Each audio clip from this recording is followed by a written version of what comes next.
Hudson River. So I should thank who unfortunately Richard Edelman is not here, but he has provided us with this venue and the terrace. But he has a good excuse in Beijing today. I should also say that this is the first time in committee history that courtesy of a grant from Bill Rhodes, we are live streaming this program. So given we are live streaming this program, please behave. So as you all know, the committee was formed in 1966. I want to think back to that period. China's role in the Korean War remained vivid. McCarthyism, a recent memory.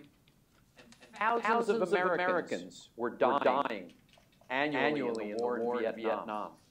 A group of American scholars joined by far-sighted civic, religious, and business leaders saw the need for wide public discussion of China and its relations with the United States. Recognizing that PRC's isolation might be harmful, not beneficial to the United States.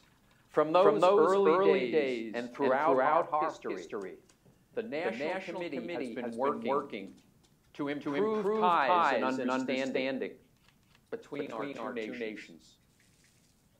However, today we are at a point where fear and mistrust on both sides are straining those ties, creating misunderstanding and causing some to doubt the very concept of constructive engagement. Many in the executive and legislative branches, as well as some in the think tank and academic communities in the United States argue that constructive engagement has not served the American people, and that China's WTO accession was bad for Americans. The President's national security strategy argues that China, along with Russia, are strategic competitors. Despite the fact that it's America, not China, that is withdrawn from the Paris Accords, UNESCO, and the Iran Agreement. It brands China a revisionist power. Among other ideas, they propose tariffs on Chinese goods, to restrict Chinese investment in the United States, to direct military expenditures to counter a rising China, and to limit Chinese students coming to the United States.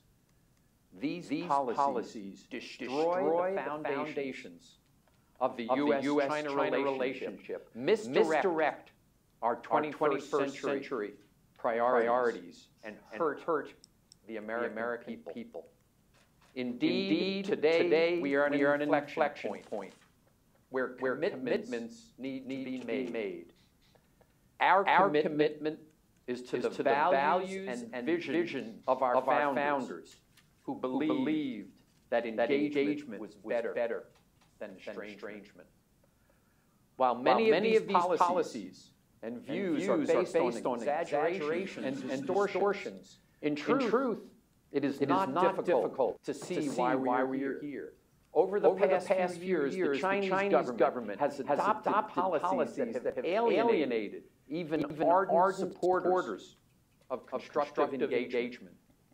In the business and trade realms, we see entire sectors closed to foreign investment, a lack of transparency in rulemaking, regulatory enforcement that discriminates against foreigners, stole third plenum reforms, lack of the rule of law, and high tariffs that should have been reduced decades ago. In the academic space, the denial of visas for those who write negatively about China alienates academics who believe in academic freedom. In the nonprofit sector, the introduction of the International NGO Management Law has made it more difficult for even non-controversial NGOs to operate in China. the blocking of Facebook, Google, YouTube, Twitter, the New York Times, the Wall Street Journal sows distrust among Americans who rely on their news and for communications.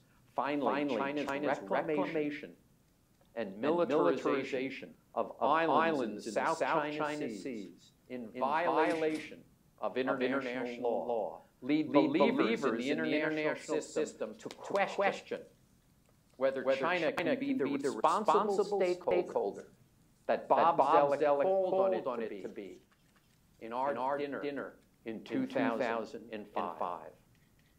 In the U.S., there are those who consistently misconstrue China's actions and exaggerate China's impact. Claims, for example, that America has lost 6 million manufacturing jobs to China ignores the fact that automation and technology, along with relocation of jobs to Mexico, Canada, and other countries are important causes. The focus on bilateral trade deficit ignores the fact that in the last 10 years, China's current account surplus to GDP has dropped from 9% to 1.5%. This trend more accurately reflects China's surplus rather than bilateral trade statistics. On the strategic side, the same occurs. When I was talking with a senior military official recently, he said to me, China's action in the South China Sea is the equivalent of Russia's action in the Ukraine and Crimea. Why I believe China's action in the South China Sea is inconsistent with international law. Let's keep in mind that more than 10,000 people died in Russia's invasion of Ukraine. None have died in the South China Sea. So constructive engagement has not failed. It needs to be rebooted to meet challenges that our founders could not have envisioned. Let's briefly look at the history. A few years after we started to engage with China, American soldiers stopped dying in Asia and haven't died since. Constructive engagement coupled with China's reform and opening have lifted hundreds of millions of Chinese out of poverty. The China Jerry and I moved to in 1979 required that we obtain a travel permit anytime we left Beijing to travel within China. When Chinese graduated from high school or college, then the state assigned them places to work. They couldn't get a passport. It is so different today. Now 120 million Chinese travel abroad annually. And these trips generate for Americans more than $33 billion. China has grown to become the third largest destination for American goods and services. And as we heard from President Trump this morning, the number one purchaser of agricultural products. Trade with China supports 2.6 million American jobs. And we expect that by 2030, we'll have over $520 billion in exports to China. Chinese manufacturing has also lowered prices in the United States for consumer goods and put in the average American family $850 additional dollars. I always joke rich people don't care, but the average American family cares a lot. While China is still not the responsible stakeholder we hoped it would become, it has come a long way. China provides the largest number of UN peacekeepers among the permanent of the United Nations. Its Belt and Road Initiative and Asia Infrastructure Investment Bank has helped fill a need for development finance that multinational institutions have not been able to provide. Most importantly, after almost constant war in Asia for 5 decades, since constructive engagement, we have seen peace in Asia. This is no coincidence. Beyond the economics, though, constructive engagement has qualitative benefits. The hundreds of thousands of Chinese students who come to America have enriched the campuses and American life. When I hear talk of limiting visas to Chinese STEM students, I realize how destructive the current trend has become. I think my friend Ming Xie, who came to America from Guangzhou to study engineering at USC. After graduation, he invented a high-speed biometric fingerprint system that now supplies the Department of Homeland Security, the FBI, and other agencies. If the limitations now discussed had been in place when he came to the United States, when he tried to come to the United States, this winner of the Ellis Island Medal of Honor, after whom the USC School of Engineering is named, would have been prevented from studying in the United States. And his contribution to American society would have never occurred. The purpose of constructive engagement was never to make China just like us. It is critical we are clear-eyed about this, as well as realistic about what is in our power to influence. The goal of engagement was always to make China a productive member of the global community. And in truth, we've made substantial progress. As China becomes more prosperous and powerful, it naturally wields greater influence in the world. This does not make us strategic competitors. It does not make confrontation inevitable.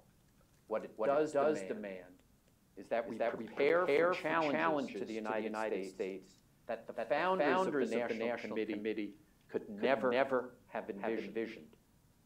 And constructive engagement needs to adapt to this new reality. We need to honestly face the fact, no matter what we do, China will continue its rise, and we want to do everything we can to make its rise benefit the global community.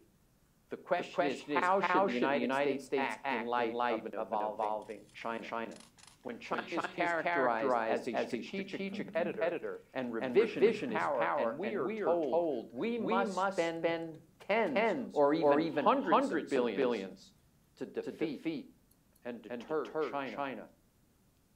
I'm reminded of the words of the great general and later President Dwight D. Eisenhower. Every gun that is made, every warship launched, every rocket fires signifies in the final sense a theft from those who hunger and are not fed, those who are cold and are not clothed. And I would add, those who suffer from deteriorating infrastructure that is not fixed, and the undereducated who remain uneducated. Domestic challenges within the United States, China, and the world's great transnational issues, terrorism, financial and economic crisis, climate change, pandemics, use of artificial intelligence, big data to serve humankind, peace on the Korean Peninsula cannot be solved if we treat China as an enemy. They can only be solved if we work together. So allow me to conclude by saying it's time. No, it's past time that each and every one of you participates in this debate, because it will determine our future. If you do, And if you do every day the way we at the National Committee do, I'm convinced that the U.S. China relationship will get back on the right track because in the end, it's the people in this room, it's the people of the United States, and the people of China that will determine the future of the most important relationship in the world. Thank you all.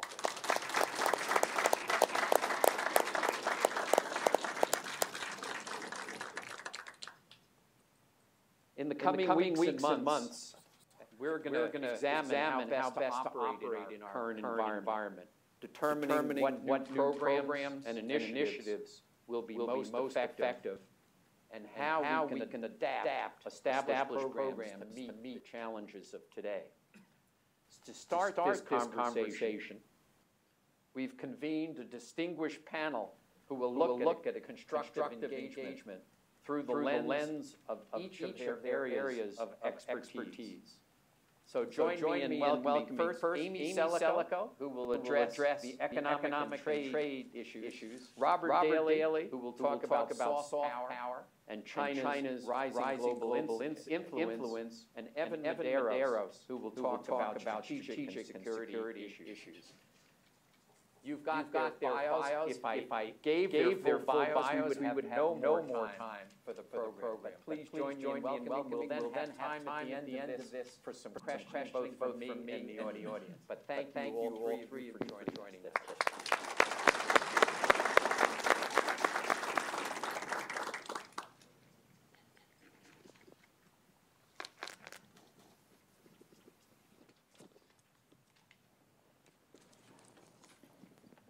Amy, you want to kick it off since economics is the dominant factor in today's news, at least, or Korea, in which case Evan will talk about. Yes, I think all three of us actually have dominant issues to cover. Thanks so much, Steve, for inviting me to speak on this panel with you, with Robert, with Evan today. It's terrific to be here and talk about my area of expertise, which is economics and trade. In the not-so-distant past, of course, it was relatively easy to talk about constructive engagement in our trade relationship with China. So many win-wins, so much potential, given the increasing interconnectivity of our economies and China's rise as a global economic powerhouse.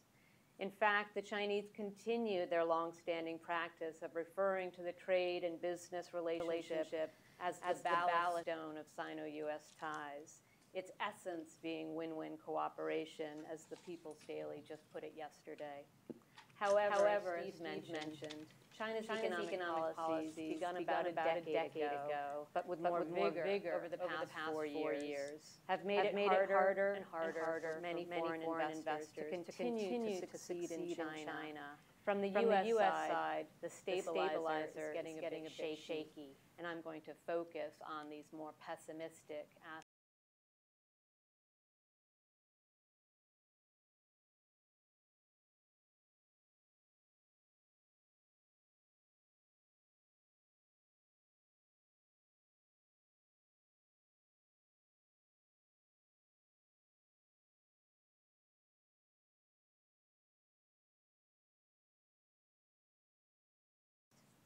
Very real concerns exist over China's unequal enforcement of regulations, its forced tech and IP transfer and data localization requirements, preferential treatment, massive subsidies, domestic rivals getting better play in the market than foreign investors. And that explains why so many American business community members did not forcefully oppose this administration's more strenuous rhetorical challenges to China's long-standing unfair trade practices, including talk about putting in place real reciprocity standards in the trade and investment realms to try to force China to bring down long-standing barriers. Many, like myself, did not agree with the application of tariffs as the way to deal with China's practices that harm U.S. interests, particularly since non-Chinese companies contribute so much to China's exports. But few, myself included, disagreed with the very real problems faced by foreign companies, which USTR's excellent 301 report highlighted, and which also very clearly show that economic ties between our two countries are no longer a stabilizing force. In fact, yet another source of increasing tension, if not hostility. While it seems the administration in DC did a pretty horrible job over the past week prioritizing what it wanted to get from China to avoid the start of a trade war, I, like so many others, am relieved that crippling, unfair, unilateral tariffs weren't launched this week, and instead dialogue will continue. But will this dialogue lead to the kind of constructive engagement on economic issues that could help stabilize the overall relationship? Unfortunately, I remain pessimistic in the near term for 3 reasons. Both sides seem more intent on marketing why they are right than accommodating one another.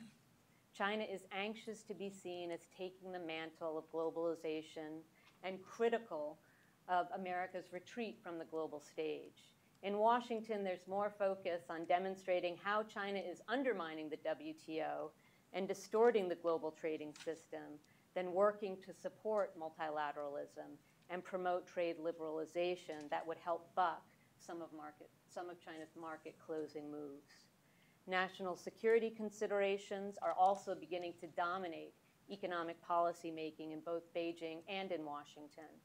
And this trend has, of course, opaque elements that justify restricting economic flows rather than focusing on ways to open up and talk about legitimate national security concerns while enhancing flows. And then, while China's current leadership does seem intent on continuing to set rules that limit the participation of foreign companies in what will soon become the largest consumer market in the world, our government is having a problem prioritizing exactly which issues it's trying to solve with China.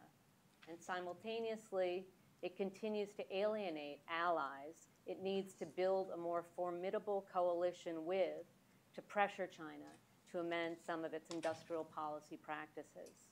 Opportunities are being squandered. Round 1 in our trade spat definitely seems to have gone in China's direction. China's leaders in advance of the talks, of course, said that they wouldn't bend to U.S. pressure on unreasonable demands impacting China's core interests, and they didn't. But Ambassador Lighthizer has made it very clear that he's not backing down from issues he wants addressed, including forced technology transfer, cyber theft, and the protection of innovation. In fact, I agree that without continuing to push China to fundamentally change some of its market-distorting behaviors, as Ambassador Lighthizer has highlighted, I don't think we will be able to pursue constructive engagement with China because we'll continue to compete on the global stage, not on market share for goods, services, innovation, but on our characterizations of whose policies benefit or harm the global economy, rather than working to find ways forward. So absent tariffs and investment restrictions, what leverage do we actually have to try to create a more level global playing field?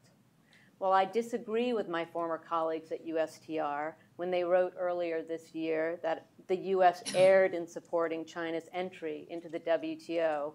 I do agree with another statement made in that report, that WTO rules alone are not sufficient to constrain China's market-distorting behaviors. We need to work with other countries and with China itself to coordinate policies that can have an increased and more positive impact on the global trading system and hopefully on China's level of openness. However, some of the actions taken by our administration over the past 16 months, pulling out of TPP, renegotiating other trade pacts, putting in place 232 sanctions, pulling out of the Iran deal, will definitely make cooperation with others on China and with China itself more difficult. We have powerful leaders in Beijing and Washington, D.C. who do not trust market forces and who instead are committed to industrial policies that increase protections of their economies. Of course, we will continue to be economic competitors and rivals with China, but it's hard for me to imagine more stability and more prosperity will be created by China and the U.S. not working constructively to resolve our current very real differences on economic and trade issues.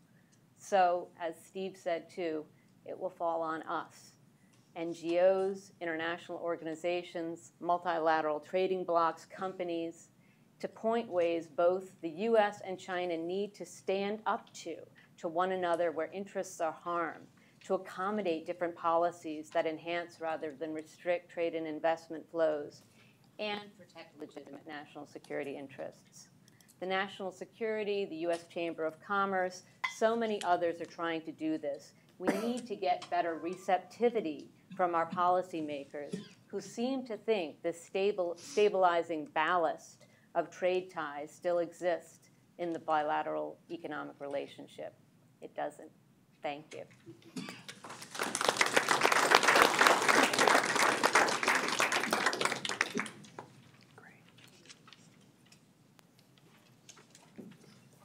Thank you, Steve, Jen, National Committee, for bringing me here tonight to get a chance to speak with so many old friends in the audience. I have been asked to speak about soft power, which is an extremely broad topic, and I'm going to try to focus in on it by looking at what has become standard paragraph 2 boilerplate in an awful lot of media reports about U.S. China relations, in which it is stated that, of course, the policy of engagement has failed. This was Steve's theme. And it seems to me that there are 3 assumptions, broadly speaking, behind this claim that engagement has failed.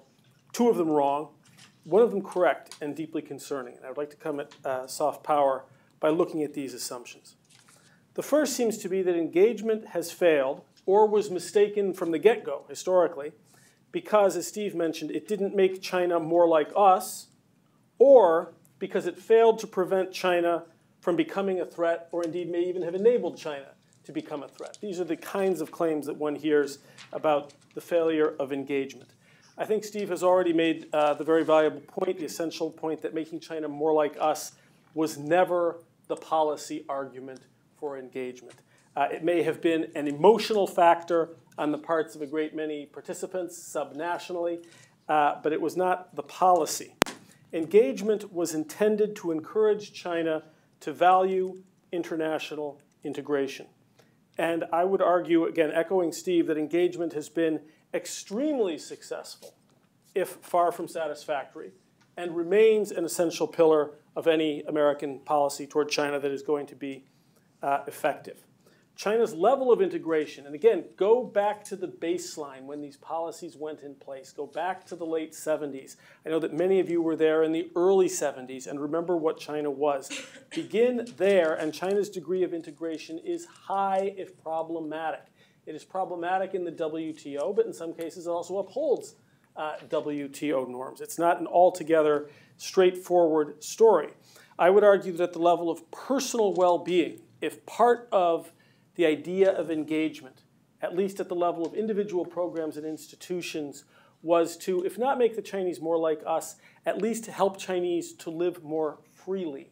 And to editorialize my own version of this is that we shouldn't want the Chinese to be more like us. We should want them to be fully themselves, recognizing that they cannot be fully themselves until they are freely themselves, I think is a better way to put this. I would argue that until 2013, the beginning of the current era, it was, despite China's continued problems with human rights, probably the best time in Chinese history to be Chinese. And that, in part, was a fruit of engagement, of our involvement with China. That involvement, the exercise of American soft power, American presence in China beginning in the 70s, is something I think we should all continue to take pride in. And I've had this discussion with numerous Chinese friends, most of whom, after the usual caveats about you don't understand China, end up agreeing that, of course, while 95% of China's progress or more is due to the hard work of the Chinese people, there is no aspect of China's modernization that you can point to at the street level that has nothing to do with the United States. it's everywhere, and it's something that we should be continue to trumpet as part of the success of engagement. And I'm not talking about the shallower aspects of soft power. The fact that when I first got there in 1987, John Denver's Take Me Home Country Road seemed to be the national anthem. It was replaced by the Carpenters yesterday once more for an interminable period. It's not just that stuff. It's not the blue jeans. It's not the breakdancing competition. It's really about the issues that the National Committee has been at the center of. It's been about the transition, the adaptation, the application of institutional models and best practices that resulted in more efficient governance, that resulted in increased welfare for the Chinese people. An untold part of the story of engagement has been the tremendous humility. We hear a lot these days about Chinese arrogance. We hear less than we should about the humility that the Chinese have demonstrated. And the counter-argument would be that it was crafty and was intended at building power. But for those of us who are in these programs, the humility of the many Chinese expert groups who spent an enormous amount of time and money coming to the United States and the rest of the world to understand how we organize at the government, the subnational, and the institutional level. That interaction, and again, I think the committee has been a model of this, has resulted in many lives improved and saved within China. To take just two examples, things that I was told would never change. Those of you who lived in China in the 80s and 90s remember that on the days when the pollution was heaviest, you would be told that this was not pollution, this was oo, or fog. This was not oo. This was always uran. This was always pollution. But gradually, through engagement, through American technology, in the case of the American embassies putting out fine particulate matter statistics, through the interaction of American scientists, government organizations, and NGOs, as well as those of other countries, pollution has become a major issue which is now led by the Chinese. Smoking is another one. We thought that smoking was never going to change in China. We were told that it never would, in public spaces, indoors. It changed. These also are fruits of engagement. And when we talk about possible programs, Steve, going forward under very difficult circumstances, I think we have yet to explore the possibility of working with China on issues of safety. Food safety, consumer products, pharmaceuticals. These are relatively non-political. We come to them as equals. It's one of the few remaining chances to do something big together, like promising to make the global food supply safe. We need to start thinking about other kinds of programs, other areas, and safety, construction, traffic and transportation is a big one.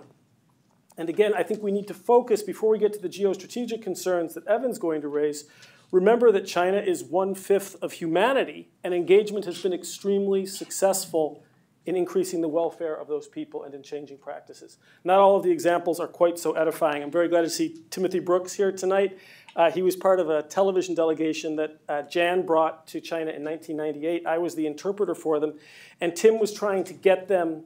We were looking at the way American television programs are produced and promoted, and Tim kept telling them that you've got to break programming in dramatic shows for advertising, because you'll get more advertising revenue and you can make more shows. And they were absolutely adamant. Remember, one of them pointed to you and said, it's a trick, and there's a law against it. They did it. I don't know if that's a major breakthrough, but seeing you here tonight reminded me of that. So we need to remember, again, that it's not just about balance of power. It's also been about this 1/5 of humanity that lives in China. And through soft power, we made a difference. It has been said, and I don't know what the origin of this is, someone in this room may, that the decade roughly from 95 to 2005, when the fruits of Dungism became clear, this has been called the greatest increase in human happiness in any decade in human history, because of all the people lifted out of absolute poverty. I would argue that in that same roughly decade, the United States had a greater impact on a major power than has ever been exercised by a major power on a major power in any decade in peacetime. And it was through soft power, it was through engagement. So engagement is limited. We can't make it do everything that we want to do, but it's something that we should stand by. It has been, I think, our engagement with China has been the monument to American soft power over the past 40 years. And as well as a boon to the United States, particularly in terms of the flow of talent from China here.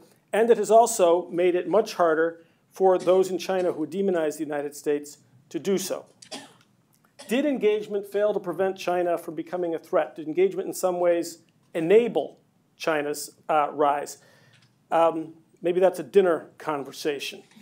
I think one of the questions we have to ask in response to that question is, would China have become rich and powerful as quickly as it did without engagement? It probably wouldn't have. But would a China that developed more slowly in the absence of American and Western influence be a greater or lesser threat to its neighbors now that it has attained wealth and power? I would argue that it hasn't, and this is another achievement of engagement. A thought experiment, because when we hear this, that engagement has failed, I think that we sometimes confuse our fears about national security interests with, and our fears about our own decline with the actual operation of engagement.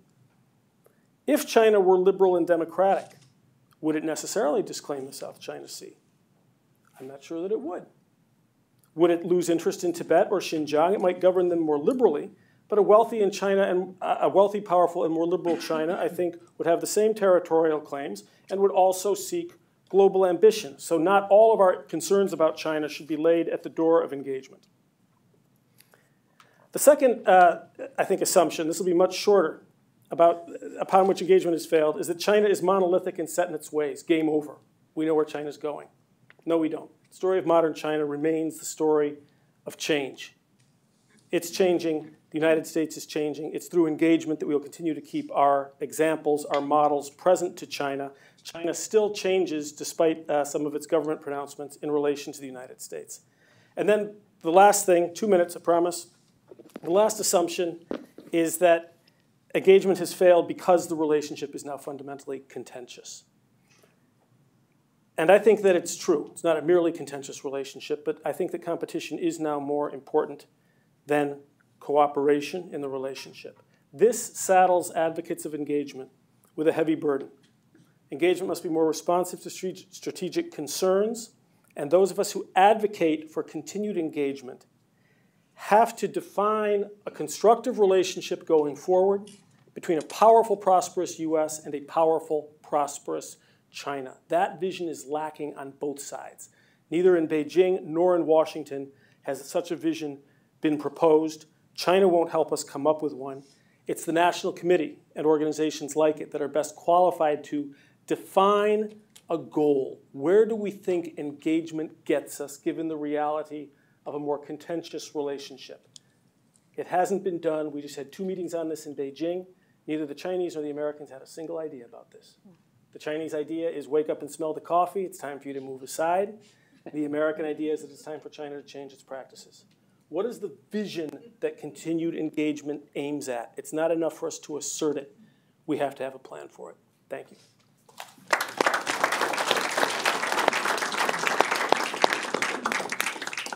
Evan. I've got my notes on my phone. I promise I'm not looking at Facebook while we're talking.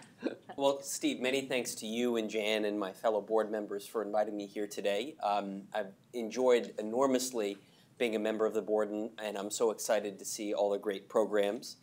Steve, kudos on a wonderful presentation. I really hope that you post it on your on the National Committee website. Certainly now that it's being live streamed, that's an opportunity. I thought it was a very thoughtful, very articulate way to capture the current moment in the U.S. China relationship. Now, of course, I've been asked to speak about security issues, national security issues in the U.S. China relationship. And I've spent my entire professional career looking at these issues in the U.S. China relationship, both as a scholar at RAND and then 6 years on the National Security Council.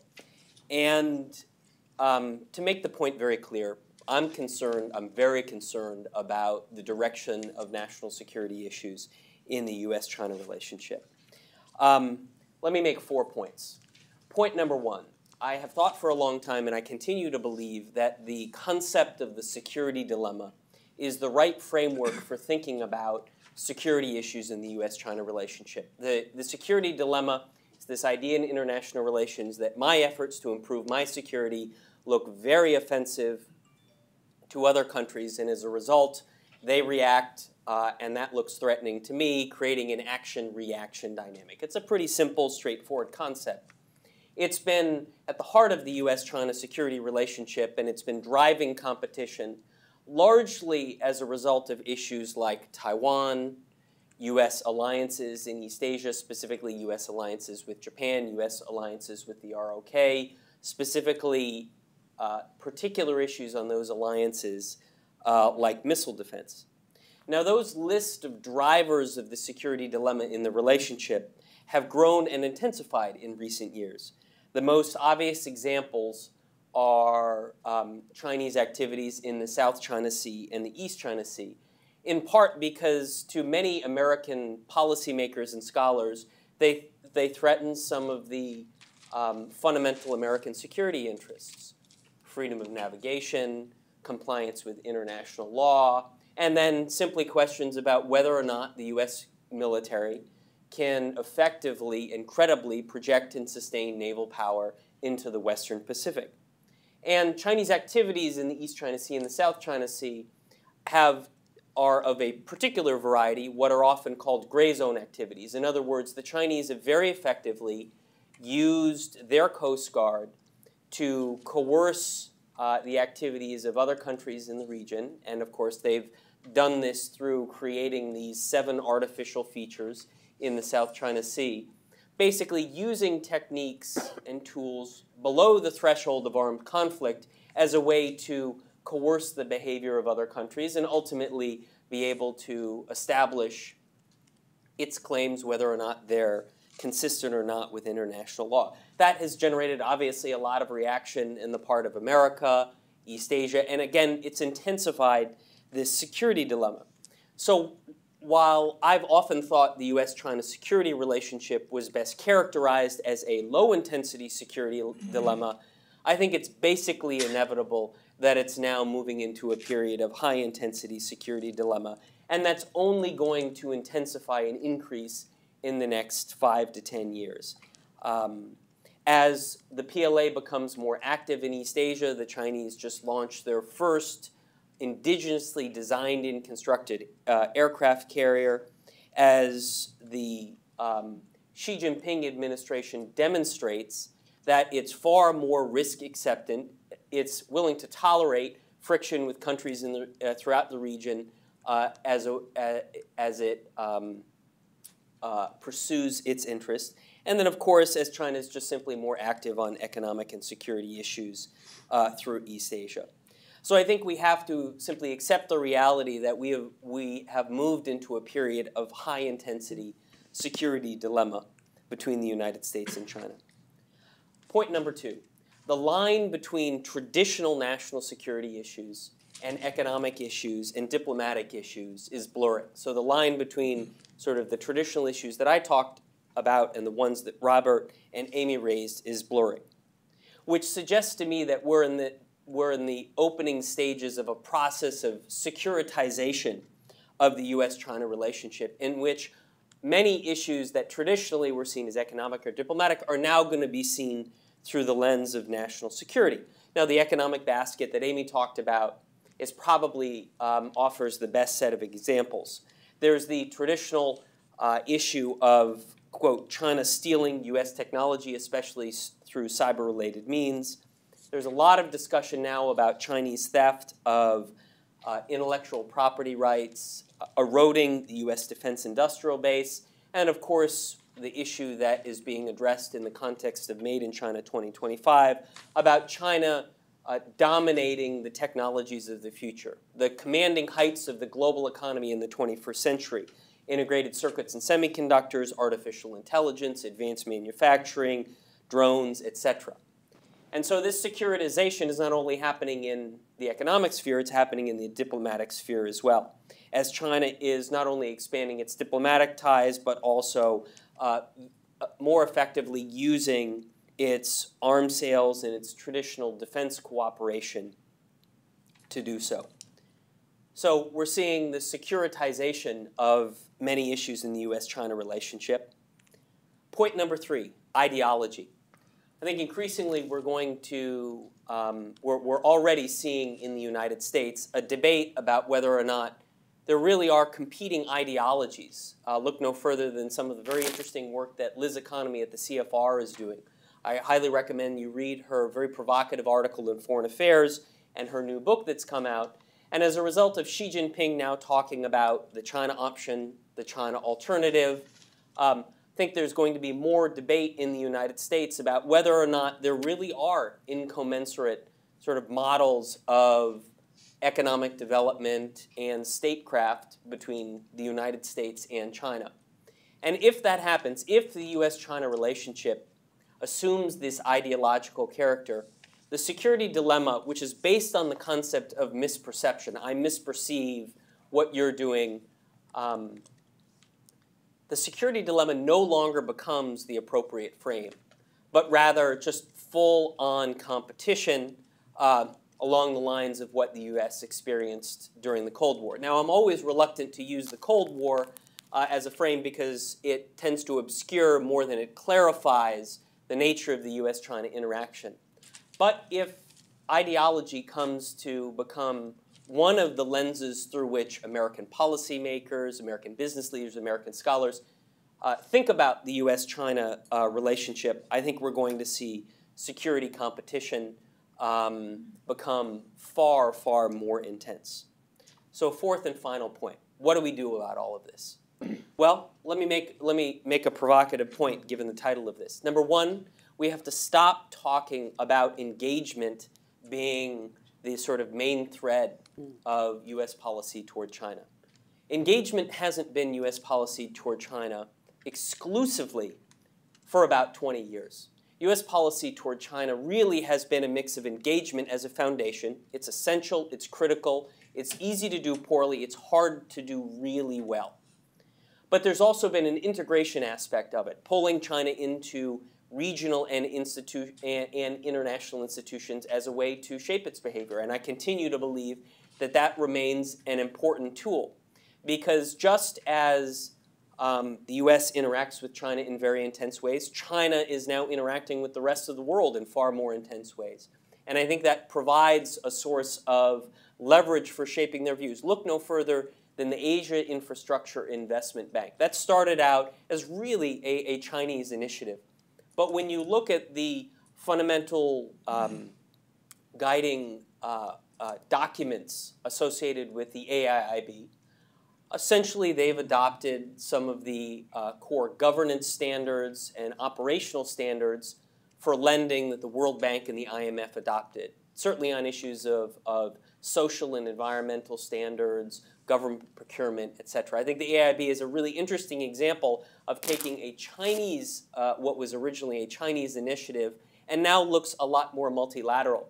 And I give credit to the World Bank and the International Monetary Fund for their recent outreach to the Belt and Road Initiative to see if there are ways in which conversations between those three institutions, the Belt and Road Initiative, World Bank, and IMF, can come up with ways to ensure that Belt and Road supports debt sustainability, for example, that Belt and Road becomes more inclusive than exclusive, that Belt and Road doesn't feed this growing concern that maybe there are different models between the United States and China.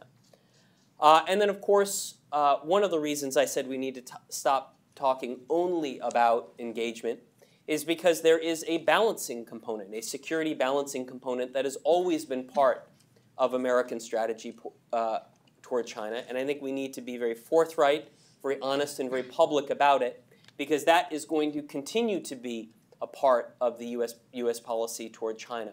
And I think that there needs to be a greater public discussion about what kind of security balancing is appropriate, what kind will only feed the intensification of the security dilemma, what kind of balancing will only promote this greater sense of ideological competition, and what kind of security competition is normal, natural, and necessary, and you would expect for two major powers interacting in a contested space. My view is, like Robert's, is it would be wonderful if the United States and China could come up with some sort of grand design for how to manage the relationship, a geopolitical modus vivendi to figure out what our respective roles and responsibilities are in East Asia, right? But gone are the days of Potsdam and Yalta. The world doesn't work like that anymore. You're not going to have Xi Jinping and Donald Trump, chuckles aside, sit down and figure out how they're going to manage competing economic security and diplomatic interests. So what does that leave us?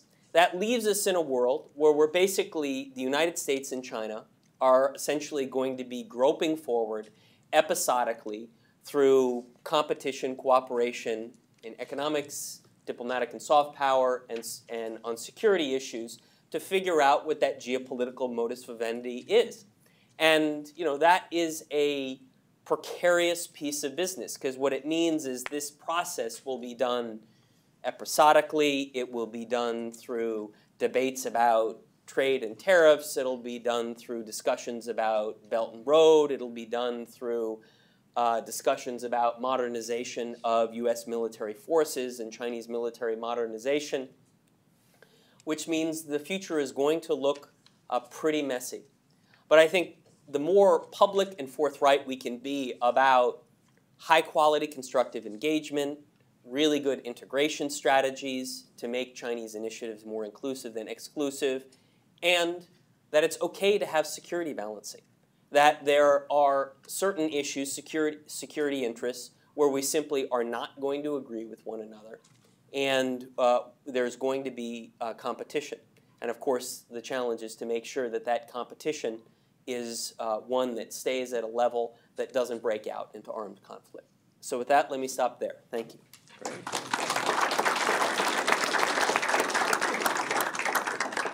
In terms of drawing that line, do you think the characterization of China as a strategic rival and a revisionist power was useful in the national security strategy? Is it something that you would have done during the Obama years? Well, the Obama administration produced 2 national security strategies that I don't recall using either of those terms. So let me say this. I think grouping Russia and China together I wouldn't have done it. I disagree with it. I think it obscures more than it clarifies. And I think there are important differences in both the character of the states as well as their bilateral relationships with the United States. I don't particularly have a problem with calling China a strategic competitor, but I think we get wrapped around the axle of these terms too much. My main complaint with the national security strategy is it seemed like a document that was more about attitude than actually solving problems. It was sort of it read like a statement of frustration. And the use of the term strategic competitor, I interpreted as sort of trying to make a statement that Trump is different than President Obama. But yes, is there competition in the U.S. China relationship? Absolutely. Is some of it of a strategic quality? Absolutely. Does using the term strategic competition undermine the possibility of cooperation? Absolutely not. There should have been more of that in it. Does using the term strategic competition mean rivalry is inevitable? Absolutely not. So, these terms, I think we can obsess about them a little too much, but they have some value. I had to smile when you talked about AIIB because we happen to have in the audience the drafter of the constituent documents for AIIB. So Natalie, since you were the former general counsel of AIIB, do you agree with Evan's characterization? You have a microphone you can give to Natalie Lichtenstein there? Not to put me on the spot. Not to put you on the spot. I wasn't going to let you get away with that. I think it was correct, but go ahead. Natalie just did a book program with us. Which was great. No, I think actually that in terms of AIIB, it really is, you could say it's very much like stealing the intellectual property of the World Bank, and the Asian Development Bank and a few others. But I feel it felt a little bit like, what was it, 30 years ago when we used to talk about building the Boeing 708 instead of the 707. So I think it is very much like the others. I think in terms of where you see China going in the future, it is interesting because you take these structures and they take a life of their own. And so in some of the ways in which the U.S.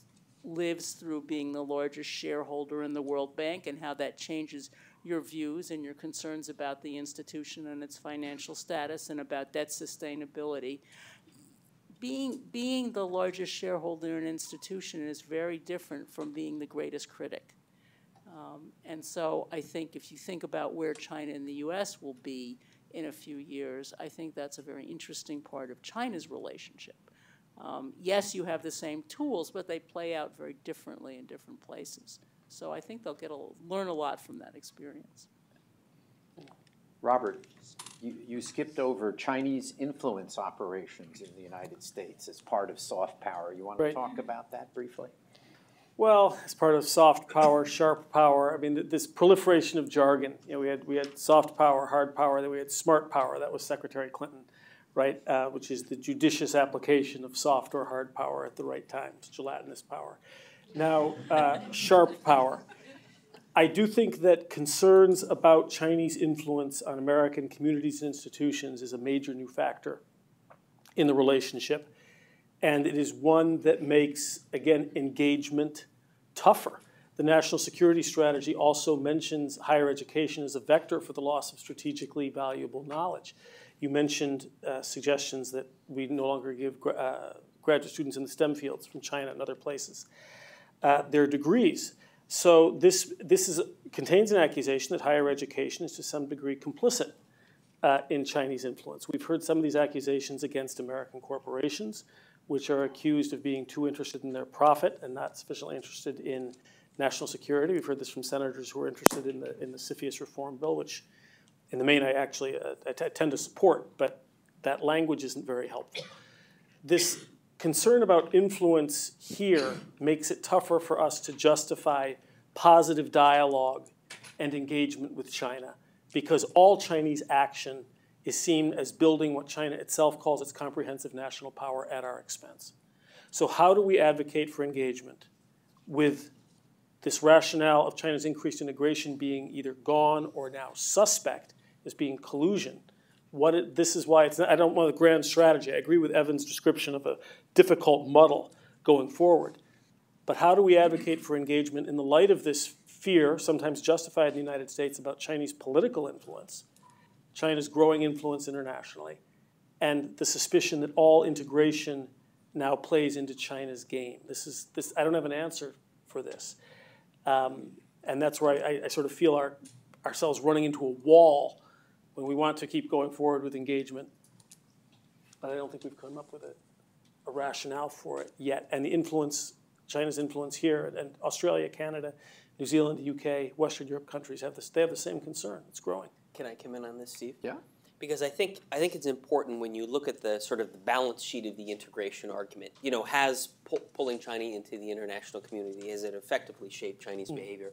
And I think that the balance sheet is actually it's not bad. I mean, if you look at the issues of non-proliferation, UN peacekeeping activities. Right. I mean, there are many areas. Fighting Ebola. What's that? Fighting Ebola. Sure. I mean, international health. I mean, there are a variety of different areas where it's clear that the quality of China's contribution has changed and evolved over time. So, I mean, simply pointing to their frustrating behavior on maritime issues, their disregard for UNCLOS and international law, I mean, those are problematic. But I don't think that evidence or those cases shouldn't be evidence of the complete failure of But this case isn't being made in the public sphere. It's not in the media. Congress doesn't seem aware of this. How do you make that case in the face of all these concerns and what you call the securitization of the economic and other issues? There doesn't seem to be a voice. The National Committee has its work cut out for it. Amy, you skipped over ZTE. Well, What's going on? What are the implications for that in the long-term U.S.-China economic relationship? well, when you think about, could China be what it is today without the United States? I think ZTE is an example of a case study where, no, it couldn't. That company wouldn't continue to exist if the U.S. did go through with this remedy that it's proposed. I think what we heard in Beijing last week, Dan was there with some of our colleagues, was just what a priority this was for Xi Jinping, but also the lesson he took from it being we have to have our indigenous capabilities because we can't allow the United States to hold such a major part our industry hostage in the future. And so it just reinforces Made in China 2025 in a way that I'm quite sure President Trump was not anticipating when he thought he would work with President Xi on an issue that clearly was very concerning to him. We have a very distinguished audience here. So if folks want to ask the panelists questions, or I may ask some of the people in the audience questions. But Susan Shirk. So, hello, Susan Shirk, chair of the 21st Century China Center at UC San Diego. I'm wondering if the panelists and Steve, what you make of China using this term core economic interests now. Because in the past, it's been pretty careful about how it used that term, which basically means it's stuff we're prepared to die to defend.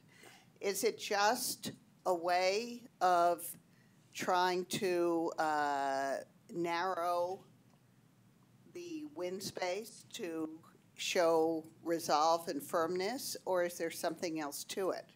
I'm wondering what you make of that. I can't really answer that well. I mean, I certainly can think of what China is considering its core economic interests, and I think you're absolutely right. They're signaling a red, really, truly a red line here. And I think that for China, when it is considering the 21st century, some of these interests are as important as the traditional political core interests have been. Sovereignty, territorial integrity, and now sovereignty is included in how it decides that it wants to promote the economic development of the Chinese economy. I interpret it as non-negotiable. Just the way Everything's Taiwan, Tibet, and Xinjiang were not, core interests, non-negotiable. These, by characterizing certain aspects of these as core economic interests, we're not prepared to compromise on them. Susan, I think it's important to know the context in which they're used, and I don't know, so let's talk afterwards, because if it's a very senior Chinese government official that has used these terms, I think it's very consequential. It's clearly a message of resolve in order to generate leverage, but more importantly, I would interpret it as the Chinese probing the boundaries, basically seeing, how much can they get? How much can they push the United States? And they clearly understand the history of the U.S. China debate about core interests. I was at the NSC at the time. It's a very long, complicated story. But, it's pushing the boundaries for sure. I mean, it's moving the goalpost. If it's really said by authoritative senior Chinese officials, it's a big deal. Over here. My name is Larry Bridwell. I teach an MBA program at Pace University, and there's this whole issue about whether the U.S. is going to be multilateral or not under the Trump administration. And I have a question for Amy Selico about the future of the WTO. What do you think China's going to do, and what is the United States going to do? And I don't know if you agree with the argument that when it comes to economic trade, that the WTO is the essential forum for the future.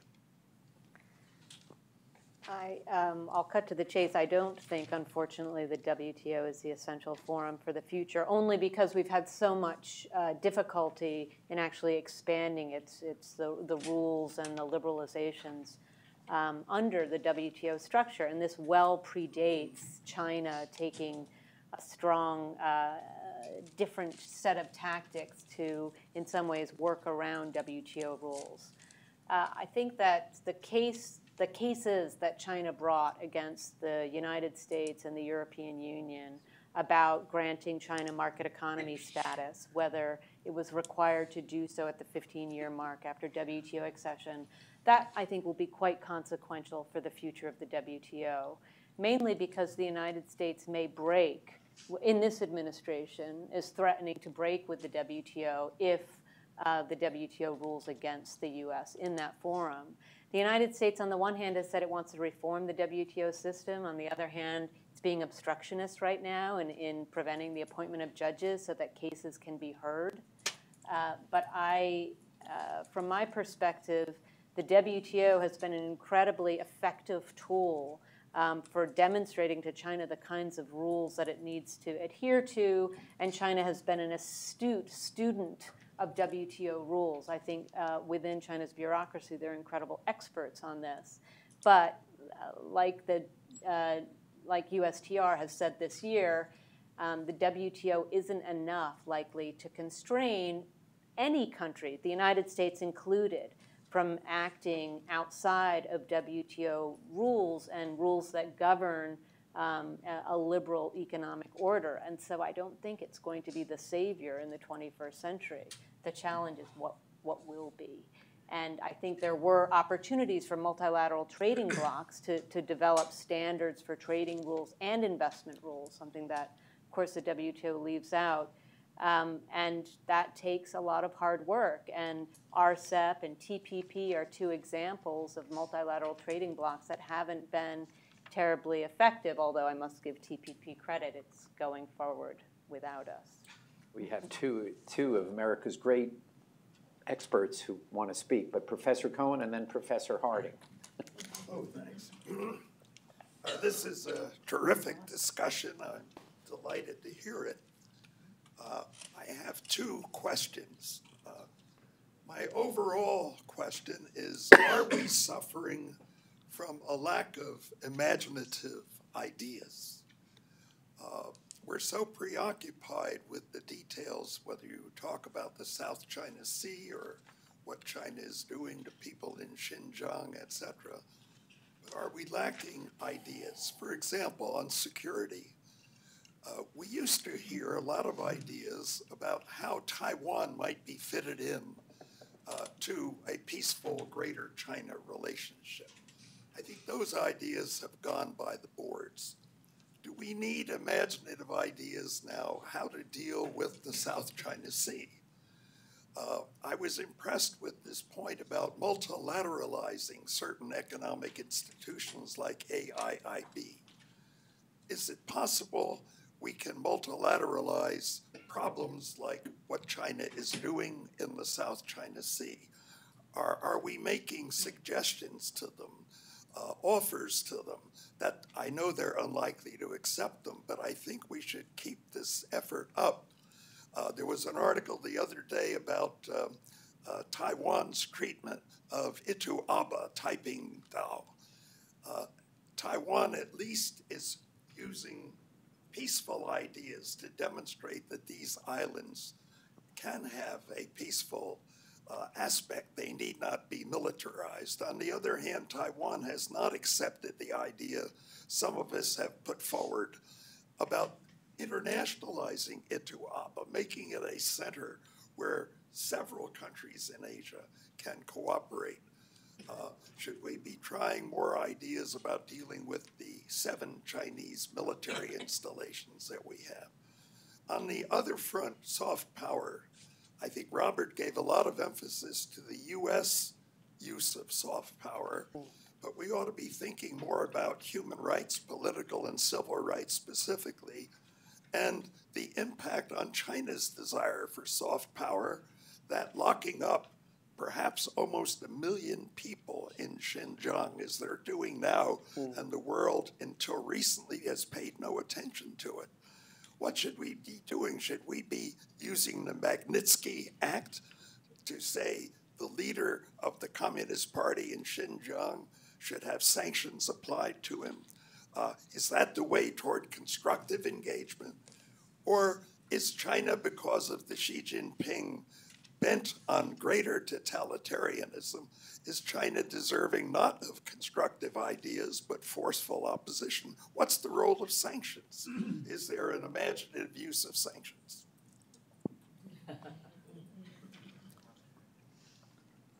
Well, first, as I said, I think there is a dearth of new ideas, highly imaginative or otherwise. About a month ago, a small group, two groups of Americans were sort of summoned to Beijing by 2 different Chinese groups for off-the-record sessions, and we're told, this relationship is going downhill. It's a downward spiral. Can we keep it from going into free fall? Are there any ideas?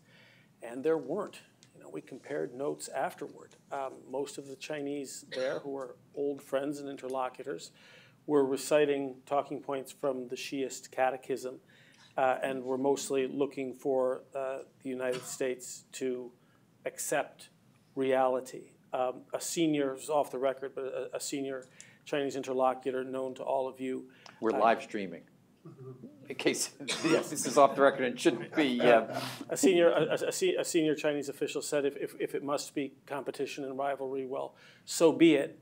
And this was not said in a threatening or aggressive way. It was plaintive. It was regretful because of all of the common history of mutual benefit that we've had together. So, and the Americans were equally guilty of a lack of imagination. For the sorts of things you're talking about, there's a prior step, which is staffing up the bureaucracies. None of these kinds of, whether it would be sanctions or new kinds of dialogues or multilateralization, they require a fully staffed State Department and an American government that's really committed to multilateralism and to global leadership. And I think we may still be several steps away from that. Professor Harding, and then we're going to have to call, we'll be out of time. Thank you very much, Steve. I have 2 points I want to make and then ask the panel to comment on them, one on engagement and the other on competition. I think we can really set aside the issue of engagement because I think it's not as controversial as many people seem to think. The origin of the term, as I recall, was in the fairly early 1990s. It was proposed under the phrase comprehensive engagement by then Secretary of State Christopher, and it was basically a response to the cutting off, basically, of high-level official dialogue as the result of the Tiananmen crisis. And basically, it was a call to re-engage with China at all levels, from track 2 up to the highest levels, and comprehensive meaning that it should not be focused only on human rights. And I don't think anybody is really arguing against continuing a policy of comprehensive engagement. The issue is how to make that policy, that process, more productive. Because I think there is a sense, and Steve, you laid out very well all the areas of disappointment, there is a sense that engagement has not achieved the results in many areas that we would like. And I'm not talking about unrealistic expectations about turning China into a democracy, but I'm talking about more realistic concerns. So I think we can really set that issue aside. Engagement, I think, is understood to be an essential part of American policy towards China. Secondly, I think the relationship is already competitive. I agree that for it to move even more into the strategic realm, and this is where I think Evan has made a very important point, it's extremely costly at best and risky at worst. And I think that we should really talk to the Chinese about how we limit strategic competition, perhaps through some kinds of arms control arrangements. It's interesting that we've had virtually, as far as I know, no discussion of arms control with the Chinese, whereas we had a very robust discussion, sometimes frustrating with the Russians, about arms control throughout the Cold War. So while we try to prevent it from moving into the strategic area, how do we regulate the competition in other areas? In many areas, ideological competition, political competition, economic competition. Don't forget, competition is seen to be a good thing, not a bad thing. It's the basis of pluralistic politics and market economics. But competition has to be governed by accepted rules that are honored and enforced as needed. And I think that we need a further discussion with the Chinese about, now that they are increasingly accepting that this is going to be a competitive relationship, how we structure it. In other words, to borrow a phrase from them and twisting it a bit, how do we make sure that we are engaging in win-win competition? Well, Harry, I always quote you when I answer that question, which is when you, years ago, you gave a talk at the auditorium named after you at GW about the 3 levels of competition, the lowest level being economic competition. And you said that was fine. We have economic competition with our allies. It's okay. next level up, diplomatic competition. And, you know, you prefer to cooperate, but there are plenty of areas where we're going to have different foreign policy interests than the UK, Canada, Mexico, and we're going to compete. But entering into the strategic competition has extraordinary consequences for each society. And in this talk, now it was quite a while, I think it was probably 2006, you know, I sat and thought this would be disastrous for the United States, given what we needed to spend money on, and even more disastrous for China, given what it needed to spend money on. And I still think that's the case. I don't think, given the real threats to each of our society, I don't sit there and say, let's just live with this strategic competition and find ways to kind of limit it. I actually think you go with the fundamental premise and you say, where are the areas we truly are in strategic competition? And are there ways that we can settle them so that we don't have to engage in the strategic competition? Jerry just mentioned Taiwan. Are there ways that we can make sure that we don't compete? During the Ma Ying-jeou era, as opposed to now, there was actually great progress in making Taiwan much less of an area where the United States and China compete strategically. The South China Sea, we're constantly giving the Chinese government suggestions that you can internationalize this in a way that it actually wouldn't be devastating for China's sovereignty. And it would actually make China the responsible stakeholder that we all hope it will be, and go over each of the areas where there is this competition and make it, you can't make it entirely go away, but you can certainly limit it and then focus on the real threats to society, the Chinese society and American society, which are by and large common, where we share them with the Chinese. And what U.S. policy should be, even if you're going to have the strategic competition, you understate it and you focus on the areas of common interests and where, you know, you're confronting the common threats. Long answer, sorry. Anybody want to add? I would just say, Harry, thanks for the great insights. I profoundly agree with your point that U.S. policy needs to think about ways to regulate strategic competition with China. In the Cold War, arms control was the mechanism to do so.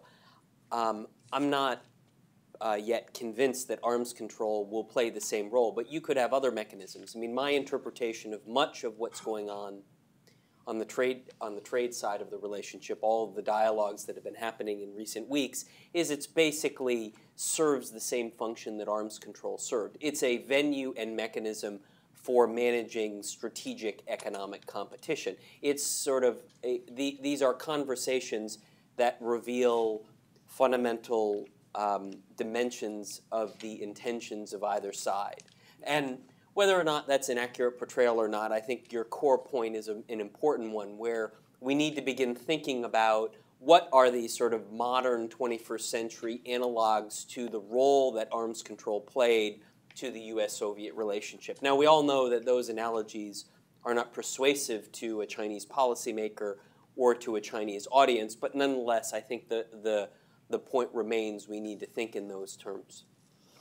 I broadly agree with the approach that you and Jerry have outlined, but most of my Chinese interlocutors over the past year like the trend lines in the balance of power relationship, and therefore tend to see calls for regulation and rules as really attempts to halt American decline and China's rise by limiting China in some way. And that set of beliefs seems to be what prevents this kind of discussion.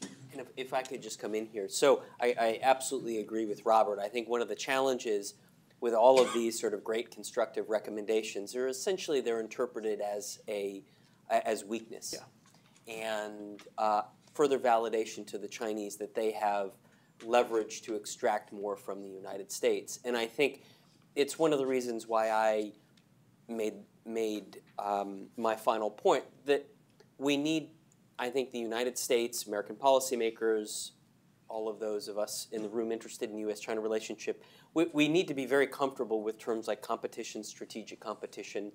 Risk, friction, instability in the U.S. China relationship should never be something that we welcome, but it should be something we're willing to tolerate and accept if we believe it's advancing American economic and security interests. And until we get to the point in which we're willing to tolerate that, obviously in a responsible manner, we're not really going to be able to win in any negotiation with China. I think our time is up. We have hors d'oeuvres and wine outside. And is it raining? Folks were brave and walked up. And we have a beautiful terrace, which is why we are down here, that overlooks the Hudson River over on that side. But thank the panel for their terrific presentation, and thank you all for coming. No. On the WTO. I'm going to be in touch with you and send you